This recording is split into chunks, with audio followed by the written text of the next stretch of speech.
1999년, 지금으로부터 무려 25년 전, 심슨 한 편을 보면 아주 소름 끼치는 장면이 나옵니다. 호머 심슨이 타고 있는 차가 보이시죠? 바로 전기차입니다. 그 당시 사람들은 그 장면을 보고 웃었습니다. 전기차? 휘발유차도 빡빡하게 굴러가는데 배터리로 차를 굴린다고? 그건 만화니까 가능한 거지. 모두가 장난처럼 황당한 설정이라며 웃어 넘겼죠.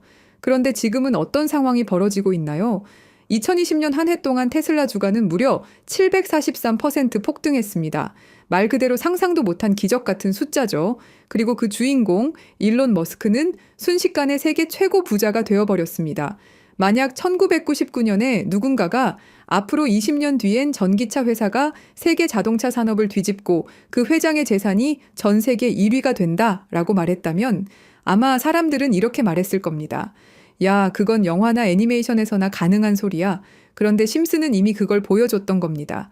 심슨을 보고 테슬라를 샀던 초기 투자자들은 부자가 됐죠. 더 놀라운 건 거기서 끝이 아니라는 겁니다. 심슨은 자율주행 기능까지 등장시켰습니다. 운전대에 손을 얹지 않고 차가 스스로 도로를 달리는 장면. 1999년에 그걸 본 시청자들은 황당해서 피식 웃었겠죠. 야, 차가 알아서 운전한다고? 그럼 운전면허는 뭐 하러 따? 하지만 지금 우리는 매일 뉴스에서 봅니다. 테슬라 오토파일럿, 구글 웨이모, 애플카 프로젝트. 실제로 자동차가 스스로 운전하는 시대가 눈앞에 다가온 겁니다. 만약 그 시절 누군가가 앞으로는 사람이 운전대를 잡지 않아도 된다. 차가 알아서 길을 찾는다고 말했다면 주위 사람들은 그를 정신병원으로 보냈을지도 모릅니다. 그런데 심슨은 이미 그 장면을 그려냈습니다. 여기서 끝이 아닙니다. 심슨은 단순히 전기차와 자율주행만 보여준 게 아니라 심지어 충전소 부족 문제까지 다뤘습니다. 호머가 전기차 충전소를 찾아 이곳저곳을 헤매는 장면이 나옵니다. 당시에는 그냥 웃긴 에피소드였죠. 하지만 지금 전기차 오너들, 특히 테슬라 차주들이 가장 크게 공감하는 불편이 뭡니까? 바로 충전소 부족입니다. 심슨은 무려 22년 전에 지금의 현실을 거의 똑같이 농담처럼 보여준 겁니다. 지금 전 세계 자동차 산업은 빠르게 바뀌고 있습니다. 테슬라뿐만이 아닙니다. 폭스바겐, 벤츠, 현대, 토요타까지 내연기관차 대신 전기차로 방향을 틀고 있습니다. 이미 여러 나라가 공식적으로 발표했죠. 2030년 이후에는 내연기관차 판매를 아예 금지한다. 이제 휘발유차는 점점 박물관으로 들어갈 운명이 된 겁니다. 다시 말해 심슨이 그려냈던 상상 속 장면이 이제는 국제정책이 되고 인류의 생활 방식 자체를 바꿔버린 겁니다. 여러분, 여기서 중요한 질문을 던져봅시다. 이게 단순한 우연일까요? 아니면 정말 미래를 예언한 걸까요? 심슨은 1999년에 전기차, 자율주행, 충전소 문제를 이미 보여줬습니다. 그리고 그 모든 건 지금 우리의 현실이 되어버렸습니다. 그렇다면 아직 펼쳐지지 않은 심슨의 장면들, 아직 오지 않은 예언들은 과연 무엇일까요? 왜냐하면 심슨이 남긴 가장 충격적인 미래 예언은 따로 있기 때문입니다. 여러분, 지금부터 제가 말씀드릴 이야기를 듣고 나면 밤에 잠이 오지 않을 겁니다. 34년 동안 방영된 한 애니메이션이 우리의 미래를 정확히 예측해왔다는 사실, 혹시 믿으실 수 있나요? 더 소름 돋는 건 이 애니메이션이 지금 우리에게 말하고 있는 것들입니다. 비트코인, XRP, 시바이누, 그리고 아직 공개되지 않은 어떤 코인에 대한 이야기까지 말이죠. 과연 이것이 우연일까요? 아니면 정말로 심슨의 제작진들이 미래를 내다보는 특별한 능력이 있는 걸까요? 지금부터 그 충격적인 진실을 파헤쳐 보겠습니다. 1989년 12월 17일 한 가족의 이야기가 시작됩니다. 그 누구도 몰랐죠. 이들이 미래를 내다보는 예언자가 될 줄은 말입니다. 하지만 34년이 지난 지금 우리는 알고 있습니다. 심슨이 단순한 애니메이션이 아니라는 것을요. 2000년 심슨 가족에서 리사가 대통령이 되어 트럼프 대통령이 남긴 예산 위기를 물려받았다고 말했습니다. 당시 트럼프는 단순한 부동산 사업가였죠. 그런데 16년 후 2016년 실제로 대통령에 당선되었습니다. 이것만이 아닙니다. 심슨은 매트릭스4 제작, 레이디 가가의 슈퍼볼 공중 퍼포먼스, 화상통화 기술, 애플워치까지 예측했습니다. 가장 놀라운 건 1997년 에피소드에서 러시아 우크라이나 갈등을 그려냈는데 25년 후인 2022년 실제로 전쟁이 일어났다는 것입니다. 확률 전문가들은 이런 적중률이 수학적으로 거의 불가능하다고 말합니다. 10억 분의 1보다 낮은 확률이죠. 과연 이것이 단순한 우연일까요? 그런데 여러분, 1997년에 방영된 또 다른 에피소드를 보시겠습니다. 화면에 크립토반이라고 적힌 건물이 등장합니다. 크립토, 들어보셨죠? 암호화폐를 뜻하는 크립토커런시의 줄임말입니다. 1997년이에요, 여러분. 비트코인이 세상에 나온 게 2009년입니다. 무려 12년 전이죠. 그 당시에 크립토라는 단어를 사용한 사람이 과연 몇 명이나 있었을까요? 더 놀라운 건 같은 에피소드에서 인터넷 쇼핑, 화상통화, 스마트 디바이스까지 모든 게 현실이 됐다는 겁니다. 심슨은 단순히 암호화폐라는 단어만 예언한 게 아니었어요. 디지털 혁명 전체를 내다보고 있었던 거죠. 지금 생각해보세요. 1997년에 누가 상상이나 했겠습니까? 컴퓨터로 만든 가상의 돈이 실제 돈보다 비싸질 거라고. 하지만 심슨은 이미 알고 있었습니다. 크립토의 시대가 올 것이라는 걸 말이에요. 그리고 지금 심슨은 더 구체적인 것들을 우리에게 말하고 있습니다.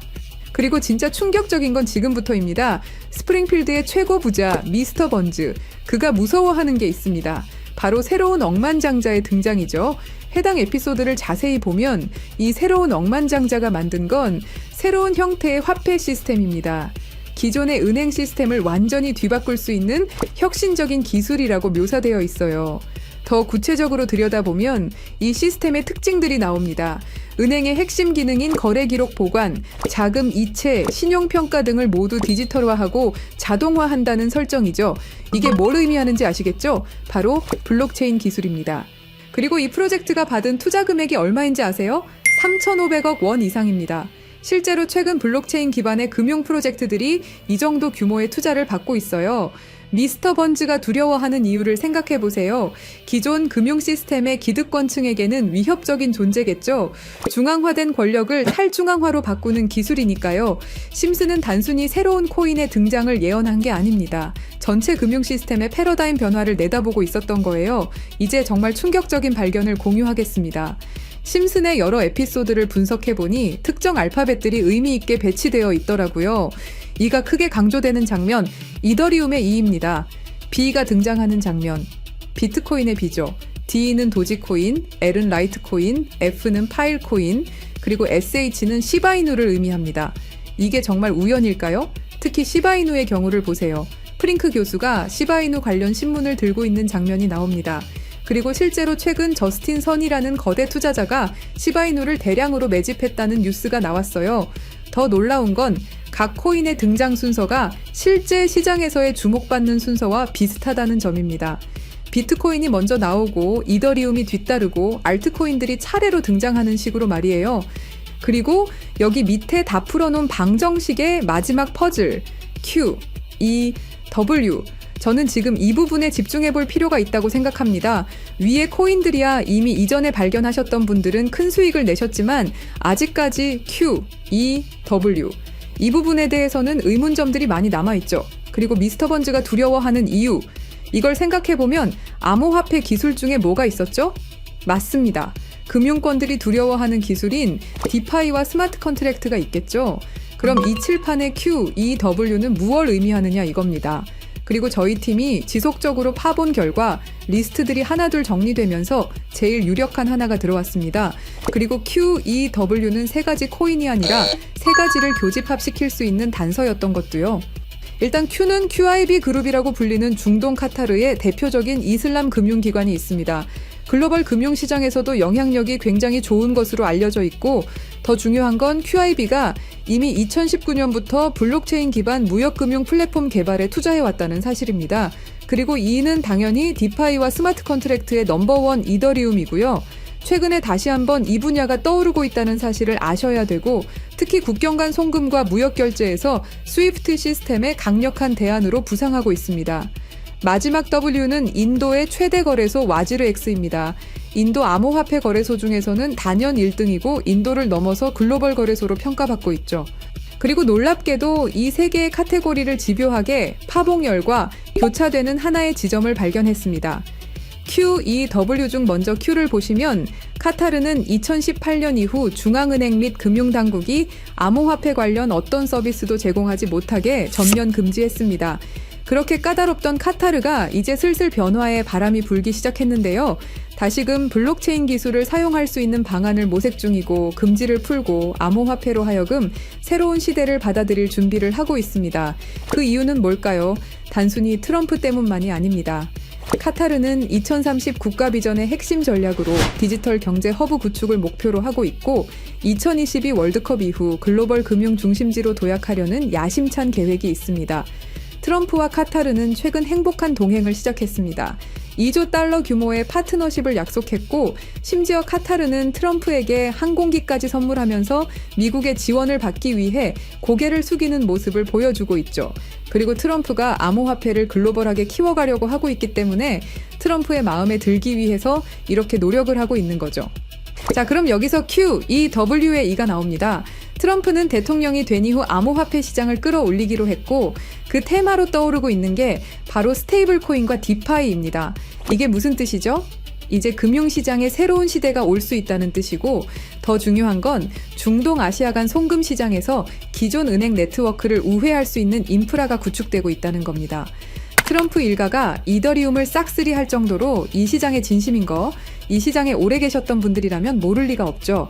자, 그럼 위에 말씀드렸던 E는 이더리움이죠. 금융시장과의 합을 이야기하는 겁니다. 그리고 바로 W는 인도의 암호화폐 거래소 와지르 X를 뜻하는데요. 2025년 현재 인도가 세계에서 가장 활발한 암호화폐 도입 국가라는 사실 모르셨죠?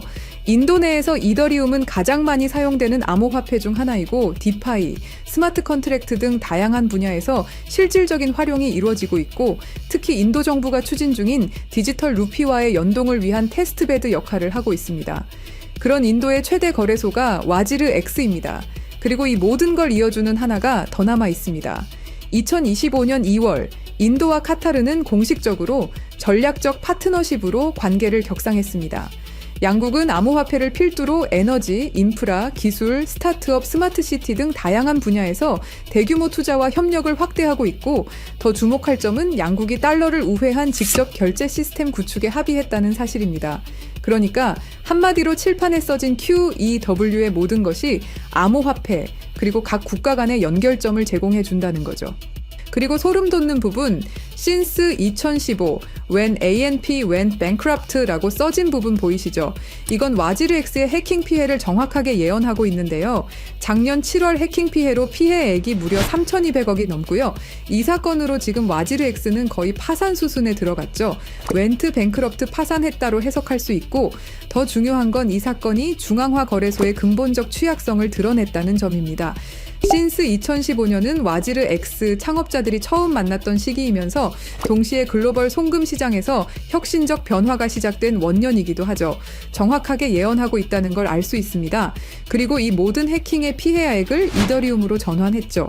자, 이렇게 모든 것들이 맞아 떨어져 가고 있는데 그럼 여기서 말하는 게 이더리움이냐? 그건 아닙니다. 진짜 답은 바로 이겁니다. Q, E, W가 모두 이 코인으로 수렴되는 완벽한 이유를 말씀드리겠습니다. 이 코인은 중동에서 가장 활발히 채택되고 있습니다. 카타르 QIB 그룹은 이 코인의 지분 증명 방식이 이슬람 금융 원칙에 완벽히 부합한다고 판단했죠. 몇 년 전부터 구축된 중동 파트너십이 이걸 뒷받침합니다. 이 코인의 최대 강점은 비트코인의 안정성과 이더리움의 스마트 계약을 결합한 하이브리드 구조입니다. 이더리움 가상머신 호환으로 기존 디파이 프로토콜을 그대로 사용하면서도 더 빠른 속도와 낮은 수수료를 제공할 수 있죠. 인도는 이 코인의 최대 사용국 중 하나입니다. 디지털 루피 프로젝트에서 이 코인의 엔터프라이즈 솔루션이 핵심 인프라로 검토되고 있고 와지르 X 해킹 사태 이후 더욱 안전한 대안으로 주목받고 있습니다. 종합해보면 카타르의 할랄 금융 자본, 이더리움의 디파이 기술, 인도의 거대한 시장이 이 코인의 플랫폼에서 융합되면 서구 중심 금융 시스템을 우회하는 새로운 아시아, 중동, 아메리카의 금융 블록이 탄생합니다. 이게 바로 심슨이 10년 전부터 예견한 시나리오고 그 중심에 이 코인이 있는 거죠. 그리고 제일 중요한 사실은 이 코인이 업비트에도 상장이 돼 있다는 사실입니다. 그래서 이 코인을 여러분께 공유 드릴 건데요. 지금 차트를 보시면 아시겠지만 2021년 불장 이후 너무도 수상하리만큼 몇 년간의 횡보를 보이고 있죠. 이게 뭘 의미할까요? 저는 엄청난 폭발의 힘을 모으고 있는 것이다 라고 보고 있습니다. 거기다 최근에 이란, 이스라엘 갈등으로 홍해와 호르무즈 해협 무역 항로가 위험해진 거 아시죠? 전 세계 석유 운송의 20%가 지나가는 핵심 루트가 막힐 위기죠. 물리적 무역 항로가 막히면 카타르가 디지털 금융 네트워크로 우회 전략을 선택할 수 있는데요. 그럴 때 이 코인이 할랄 파이낸스 호환성에서 완벽한 해결책이 될 수 있고요.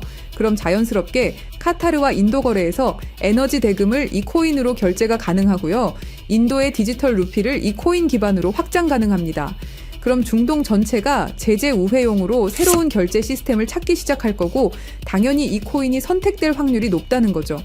자, 그래서 제가 엄청난 시간을 들여서 파헤친 이 코인 여러분들에게 한 분도 빠짐없이 공유 드릴 건데요. 공유 드리기 전에 구독과 좋아요 한 번씩 눌러주시길 부탁드리겠습니다.